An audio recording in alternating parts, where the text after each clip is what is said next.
So let's go ahead and get started talking about this case study about this big Ogden Stockyards project we did a few years ago.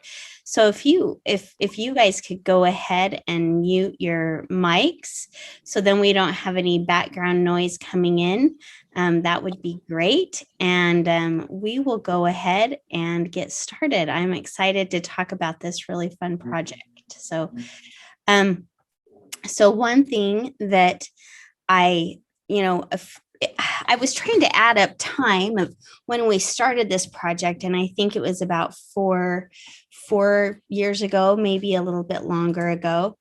And we were working with a client and on a different project, and they said, it would be really cool if you could help me record the history of the Ogden Stockyards.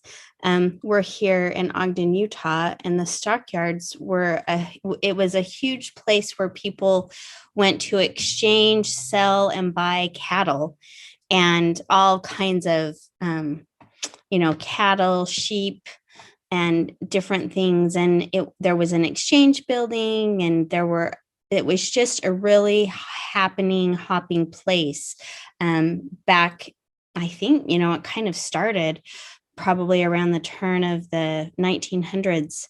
There was we had Ogden is a rail town, and the stockyards were a little bit behind where the rails met, down at the Union Station, and the stockyards were in that area. And so Rhonda and I were immediately fascinated by the project and wanted to do it, but we didn't totally understand how big the scope of the project would be when we first agreed to do it, which turned out to be a wonderful thing. It wasn't a bad thing. It was a really good thing that the project what ended up being as big and as expansive as it was. And so it was a very exciting thing for us to be a part of. So I'm going to go ahead and share my screen with you so that I can kind of share a few steps and a few things of what we did and how we made it work, and just some of the exciting backstories that we discovered as we went along in the process.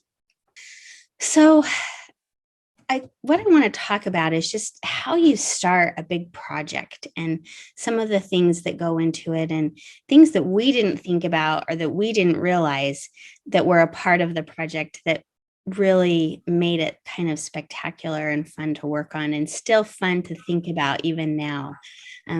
So the first thing that we did when we found out that we were going to be needing to start this project is we went down and we took a tour of the site.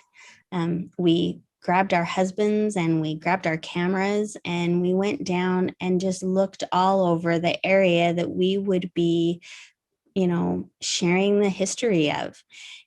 We took photos, we just kind of surveyed it.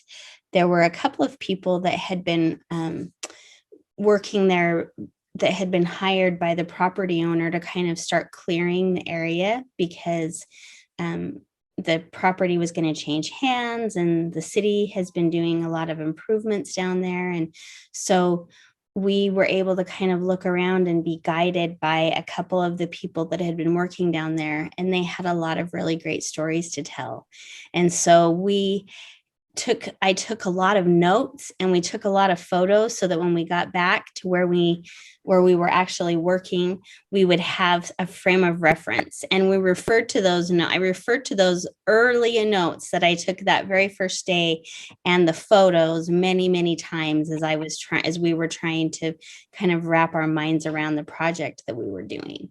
And then after we got the idea, so what our client wanted is for us to kind of create a website where we would showcase the history of the stockyards. So we needed to find maps. We needed to find just different things that had transpired, kind of find the history of the place. But what we found is the best way to find the history was to talk to the people, right? And so what we needed to do was either find their kids or any of their descendants or their friends, so that they could help hook us up with anyone that had any connection to the stockyards. Or there was a big meat packing plant that was also there too, and we wanted to talk to people who maybe had worked there. And so we just went to work trying to find the history.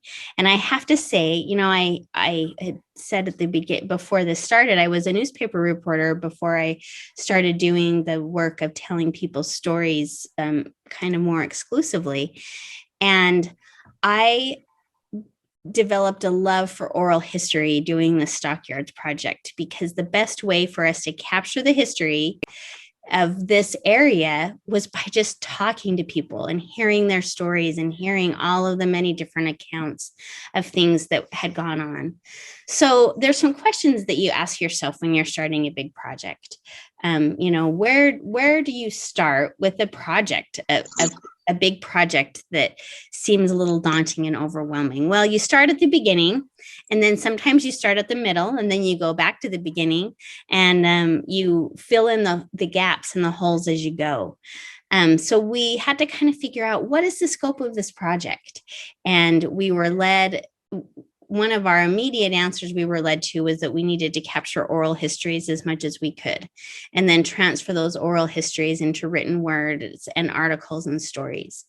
And then we had to figure out who had the information, where could we find it? And so we started scouring, our library, and then our local university library, and the people who worked there, the researchers there, were a great help to us. They gave us access to their special collections, and we were kind of able to work hand in hand with them to discover some of the history. And those relationships have helped us with other projects that we have worked on. And then another cool thing that we discovered is I mentioned the Ogden Union Station, which is where our train station I shouldn't say was. They have a museum there, and there's also a library, and that turned out to be a wealth and a boon of information. And the great thing about that is, one of the curators at the museum, one of the docents, he also helped with the library. It was a small library, but he guided me to just a ton of newspaper articles that we were able to put in our light box and take pictures of and glean information from. But he also was an old timer that had had some experience at the stockyards. His family, his mom and his dad, would take him down to the stockyards, and he was a great source of information because he was a living history of the place. And so not only did he help me find history, but he also gave me some history that was amazing. And then, we had to ask ourselves, are we telling the stories? Are we gathering data? Or are we doing both? And at the end of the day, as you'll find with any big project, you are doing both. You're going to tell the stories, but you're also going to gather the data and have those things go hand in hand. And it's really quite an amazing process as you go. I discovered that I am a better story gatherer than a data gatherer. But when I was able to actually gather data that added to my stories, I loved it. And it was a great and amazing process. And so then we had to figure out, how do we tell the story? So we started gathering these oral histories. And then we had to decide, are we going to write an individual story about each of these people? Or are we going to combine a bunch together? How is this process going to work? And one of the things that we did to help us to gather our resources and to do our things is, we went to social media. And in any place that you're at, they are going to have a lot of really great Facebook pages, on your social media sites that are going to have history information. And so what Rhonda and I did is we just asked to be members of each of those different pages. And then we went through and started just asking the question, who has a connection with the stockyards? Who has an aunt or an uncle or a father, mother, anyone that had a connection to the stockyards? Or did you personally have a connection? And we went to all these pages. We used our Evalogue.Life page, we used our personal social media accounts, and then I think there were 3 or 4 other local history pages that we went to. And we were able to get a boon of information. And the thing that was cool is that people loved to share. So I think that you find when you open yourself up to get information, you will find that people love to share the information that they have. And we also used word of mouth. And so oftentimes that one source that we got off of Facebook would know 3 other people that could help us out. And then in our history search, we found connections and different things of people that we could contact. We also knew one of our most visited stories that we have was about the actual exchange building. It was the exchange building in its heyday was a wonderful gathering place where everyone, where the deals were made. But after the exchange building, after the stockyards closed, that exchange building was used for other things. And it was where the Ogden Technical College was born. And so I was able to interview the gentleman that started the technical college, and his story about the building was just spectacular. And so that was something that people loved reading about too. So sometimes, and what we found in doing this project, it didn't end up just being about the stockyards. There were other dominoes that fell that we learned so many more things about the history of that place and that people love to share.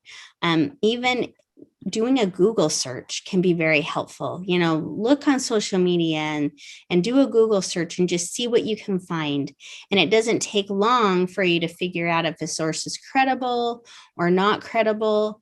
And the other interesting thing that I found in doing the oral histories is people had different takeaways from their experience with the stockyards. Some people's takeaways were negative, some were very positive, some of their, some that worked in the meat plant, it was their start to creating a great life and a great wealth because they learned the value of hard work while they were there. And so the stories that we found and discovered there were kind of priceless. And it was interesting how some of the stories really matched up. Several people would talk about the same kinds of things that went on there, but then some were just way different. And so we got a really vast, wide expanse of information too. So I wanted to share one really interesting story that we found. One of the really cool things that we found, a story that I found, and this was someone that saw us on Facebook and said that they would like to share their story. It was a gentleman. His name was Pablo Sanchez Jr., and his father was Pablo Sanchez Sr. And his father had been the gentleman that cleaned the pens for the animals. He cleaned the pens kind of after this was during the time that they were being used at the meat market. And he would clean the pens after they left or during the course of the time that they were there being ready to go and be slaughtered. And it was fascinating to talk to his son, to hear his story. His father was an immigrant from Mexico, and he had come to America to find and get a new life. He wasn't afraid of hard work. He wasn't afraid to put himself out there and do what he needed to do. But the interesting thing in his story is that because he had a language barrier, he didn't speak super fluent English, he was mistreated and he was discriminated against. And his son was not bitter about it. He knew that this was a process and a part of life, but his story just showed the strength of the human spirit and how you can rise up from difficult things. And it was a wonderful story that he was able to share that we were able to capture. And it was a really great experience. The other thing that I would say that we learned and that we enjoyed doing is we kind of appealed to all the senses.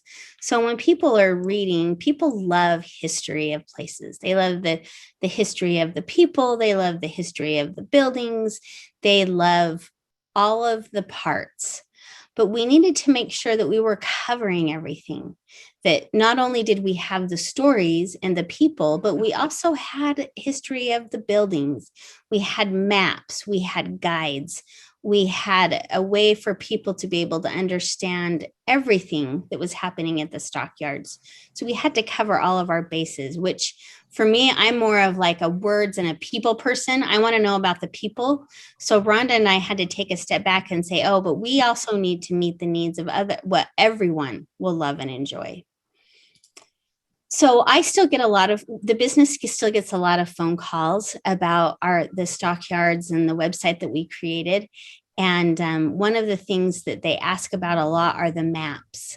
There's several different maps on the site, and they love to look at the maps and how things were. And maps are a very important part of a big project like this because it gives people a frame of reference and an understanding of what is going on. And so I would always encourage with a project, even if you're writing a family history story, if you can include a guide, like, a family that shows where the family came from or something along those lines, people love to have a guide or a map as they go along in their project. And I would suggest always kind of trying to include that if you can. And then sometimes you never quite know where a project is going to lead. So I had this great experience where I interviewed this gentleman that had worked at the stockyards. And I think I had mentioned that for him, when I interviewed him, the opportunity to work, he worked at the meat packing plant there. It was an opportunity for him to make money like he had never made before. And so he learned how to work hard because he took all the extra hours that he could. And then he also learned how to save and invest his money. And then it led to other jobs and other opportunities for him in his life. But the cool thing that happened for our business is his daughter was who had seen that we were looking for people to interview. And so she reached out to me and she came when I did the oral history on him. And after we got done, she said, I would really like for you to interview him about his whole life. I don't want just this piece about the stockyards. I want you to interview him about his whole life. And so I ended up doing a life history for him. And not only did we do an oral history interview, but I also wrote his life story for him as well. And so just because his daughter answered a simple question on Facebook, now he has his whole life story written. And so you just never know where different projects will lead as you go along. And I can't tell you how many different leads we have gotten for our business outside of this huge stockyards project that we did. It was really gratifying and enjoyable. So this is the story I was telling you about the gentleman who started the Ogden Technical College.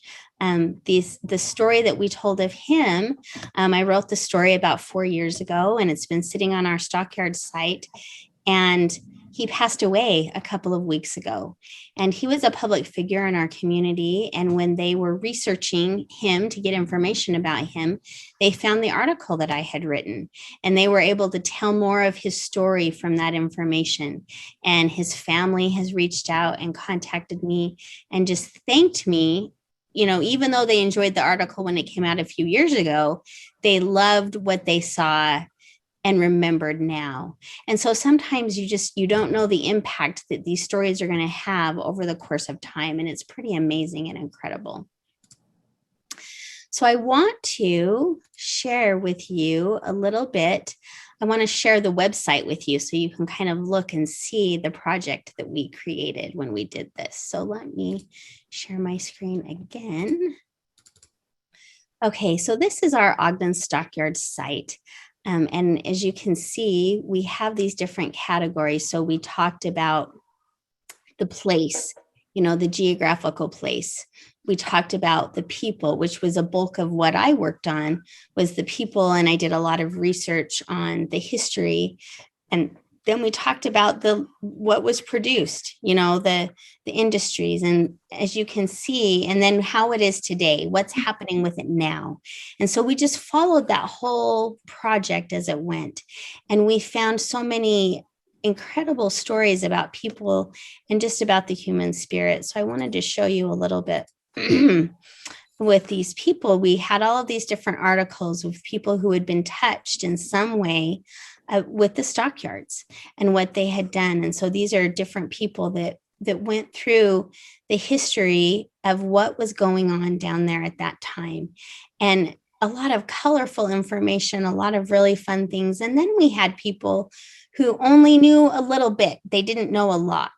And so we combined those into one story with just a few where people just had a few things to say, like their father, worked there and they went and he helped him get the hamburger to give to McDonald's on the weekends, but that's about all he knew. So I just wrote about that. And then we told about another person in that same article.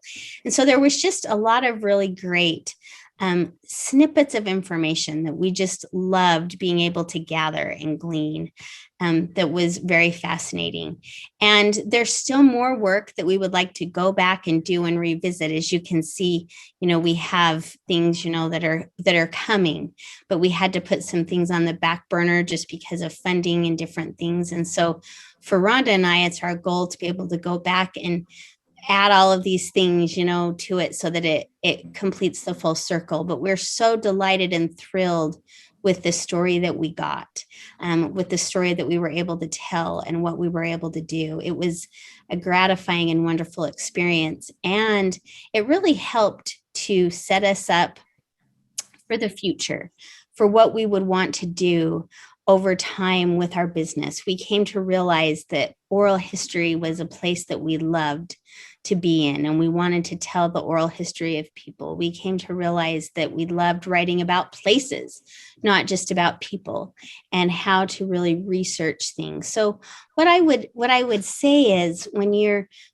tackling a big project like this, don't try to eat the elephant all at once. Just take it one bite at a time and it will work out. If you come up with a roadblock, then go to another place and come back to that later, because that's going to happen anytime you're working on a project, whether it's your own life story or someone else's or a big project about a place like this, you're going to hit roadblocks, but don't let it discourage you, because there's always more work to be done, right? So go to the place where you can find other work that you can work on, and then come back. And then sometimes fresh ideas will come and new things will come.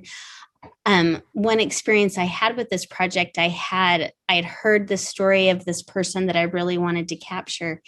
And I could never get a hold of her. I could get a hold of many of her family members, but she was really reticent to talk about it.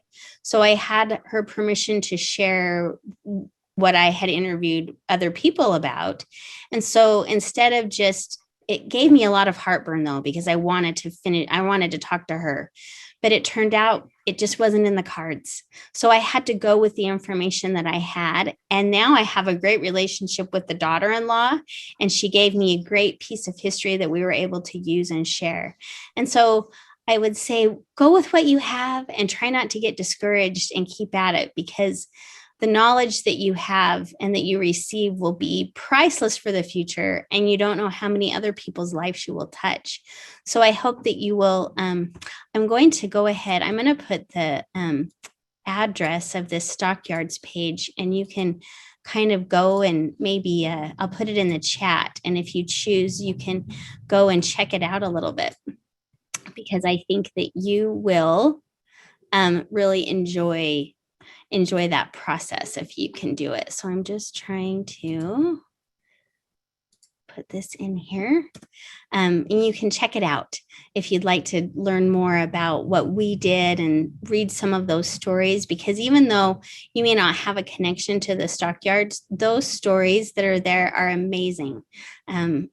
When you read the stories of people who work hard and accomplish big goals, it's always gratifying for us. So I just want to leave that with you this week, and look forward to seeing you again later this month. I'll be teaching another class later this month about writing groups. So I look forward to sharing with you, and have a wonderful Thursday. And we will talk to all of you soon. Bye-bye.